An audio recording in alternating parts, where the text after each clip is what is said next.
Hello, আমি Payel. Welcome to my cake making video. আজকে আমি তোমাদের সাথে শেয়ার করব দুটো বেন্টো কেকের ভিডিও। প্রথমে যেটা বানাচ্ছি সেটা ছিল চকলেট ফ্লেভার, আর সেকেন্ডেরটা থাকবে বাটারস্কচ। প্রথমে আমি চকলেট ফ্লেভারের কেকটা রেডি করে নিচ্ছি। প্রথমে ফ্রস্টিং করে পার্ট বাই পার্ট কেকের কাজটা আমি কমপ্লিট করে নিচ্ছি। আর আজকের কেক দুটো ছিল খুবই সিম্পল একদম, আর শুধু স্টিকারের ডিজাইন ছিল, বেশি কোনো ডিজাইন ছিল না। তাই দুটো কেকই আমি একসাথে একটাই ভিডিওতে দেখিয়ে দিয়েছিলাম যে কিরম কি ডিজাইন ছিল। আমার বেন্টো কেক বানাতে ভীষণই ভালো লাগে। কেকটা এতটাই ছোট আর দেখতে ভীষণই কিউট হয়, যে কোনো ছোটোখাটো সেলিব্রেশনের জন্য একদম পারফেক্ট একটা কেক। আমরা যখন স্কুল কলেজে পড়তাম, যে কোনো ছোটোখাটো সেলিব্রেশনের জন্য এত ছোট কেক তখন পাওয়াই যেত না।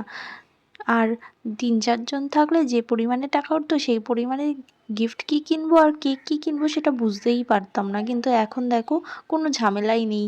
একদম কম টাকায় যেরকম তুমি ডিজাইন চাইবে সেরকম ডিজাইনের মধ্যেও ছোট্ট কেক পাওয়াই যায়। প্রায় অ্যাভেলেবেল সব জায়গায়, যে কোনো কেক শপে, আর হোম বেকারসদের কাছে তো অবশ্যই রয়েছে।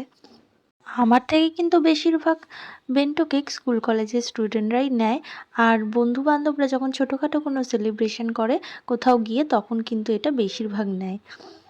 কেকটা সাইজে ছোটো হলেও ভীষণই কিউট লাগে, কিন্তু মিনিমাম 4 থেকে 5 জনের জন্য এই কেকটা একদমই এনাফ। এখানে আমার গল্প করতে করতে দুটো কেকই রেডি হয়ে গেছে, আর এই কেক দুটো ফাইনাল লুক তোমাদের সাথে শেয়ার করলাম। তোমরা জানিও কেমন লাগলো আজকের এই কেকের ডিজাইনটা। দেখা হবে নেক্সট ভিডিওতে। বাই।